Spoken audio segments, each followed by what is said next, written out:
Greetings everyone and welcome to the Update 1.70 review. 5 new cars, some races, escapes, typical stuff. Before I begin though, those of you who tuned into last month's viewers campaign for both Manufacturer's Cup and Nation's Cup should be getting their cards via the gifts section in your garage. If you watch these events in-game, you should be able to find these tickets just like you see them demonstrated right here.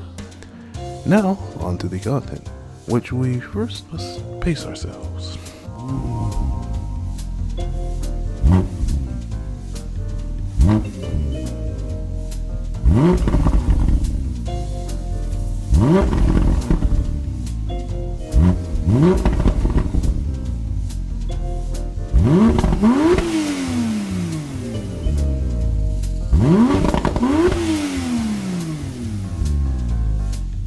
That should be familiar to you, as that is the Porsche 911 Turbo S, but as a safety car.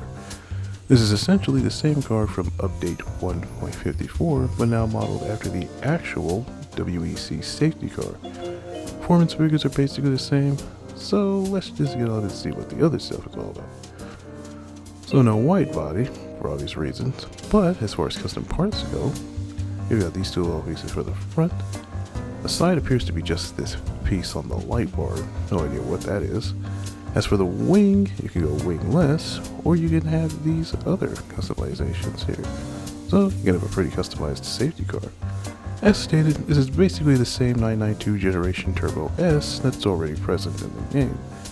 Though I will say I've completely forgotten how seriously capable it is on its own, because it just flies around small.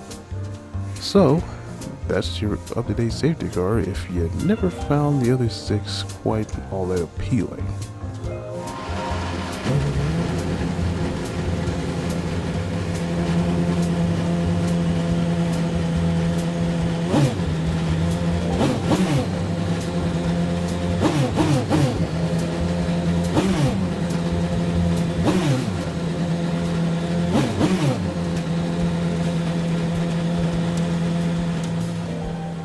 Starting in alphabetical order, that is the sound of the BMW M Hybrid V8. Technically this marks not just another hypercar, but also one of the first LMDH spec cars to the game. Now of course this features a V8 straight from the BMW M4 DTM from years ago, so it's a racing engine through and through. Without much delay, let's see what we can do with our Dallara chassis GTP essentially. So for custom parts, you have these dive planes for the front. On the sides you have the WEC panels, as well as the IMSA specific one, so the IMSA cosplay potential is there, even if it doesn't actually function. As for the rear, you have these little parts sections here around these cheese grater things, as well as these parts sticking out of the roof intake and the antennas. Some weirdly interesting parts. As for driving, it feels very sharp. Power doesn't feel all that potent, but it handles pretty well. It's a car that in my hands definitely favors the elevation heavy roller coasters like Spa in comparison to Le Mans, where it's not a lot of it.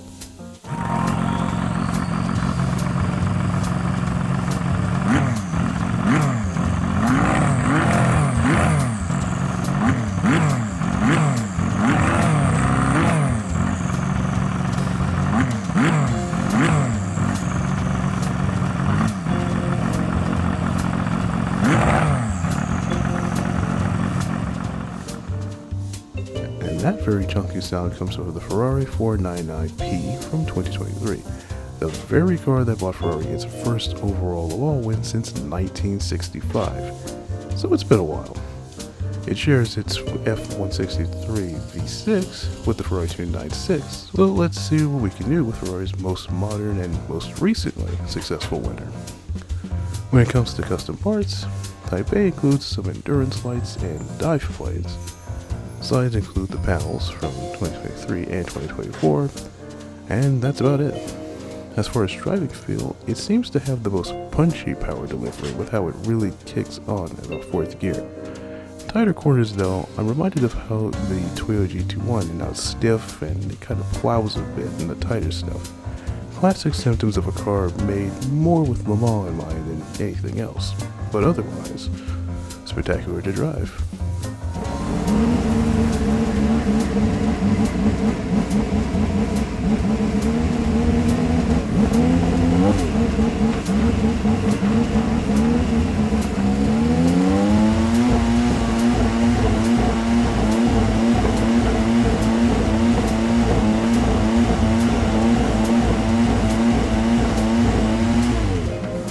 And that particular noise comes from the Peugeot 9X8, their first prototype since the 908s from 2007 to 2011. A car known mostly for starting out with a wingless design before results appeared to determine that actually a rear wing might be useful. So let's see what can be done and answer a question most of you probably already have. So the only customization that can be done is the WEC panels, like with the others. So that means unfortunately you cannot remove the rear wing and make it wingless, which, given how it's modeled unlike the GT3 cars, is not all that surprising. In terms of feel, it's surprisingly the most powerful. It doesn't deliver as quickly as the Ferrari, but it's more of a slow surge of power that becomes evident on the straight, and that rear wing certainly helps. Sadly, that feels about where the advantage is in, because in the corners, it's the least responsive. In fact, overall, it just feels the least cooperative in corners in general, as even at the track it was made for, it kind of feels a bit sluggish.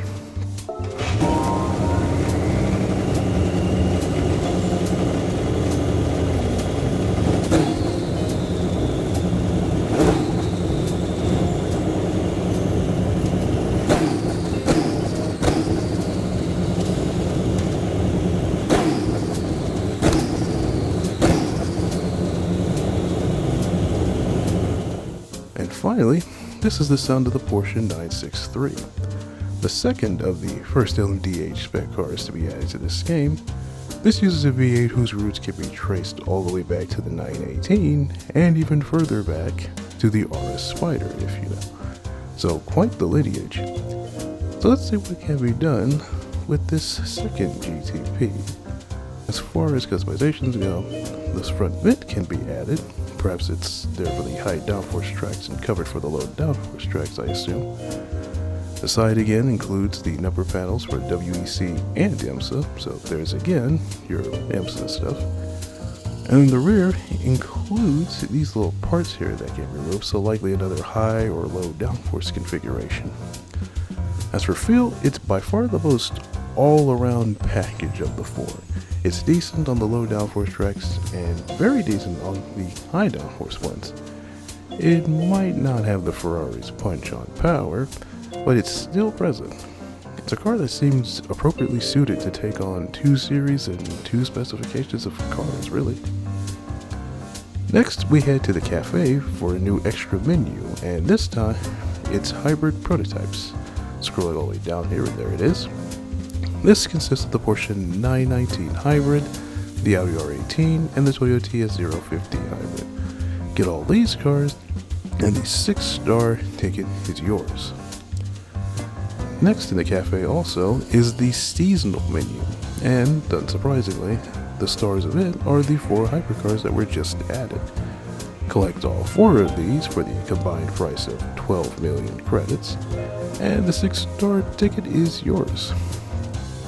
Next is the new events added, which include the Group 1 prototype event at Sardinia Road Track, European FR 500 Challenge 550 at Eiger Norvon, the Group 1 prototype series at Circuit de la Sarthe, a very notable one, the Group 1 prototype series at Watkins Glen, leaning a little towards IMSA, and for the second update in a row, a circuit experience for reverse layout, but this time at Fisherman's Ranch. May your chosen deity have mercy on your sanity. And as usual, escapes. This time it's Pikes Peak. Yep, not just a town or stretch of road that just so happens to be called Pikes Peak. The actual paved roads used for the event itself. Which is appropriate given as of this recording, the event is today. What a tease. So that's it for this review. The cars are a completely unexpected but welcome addition, as are the events.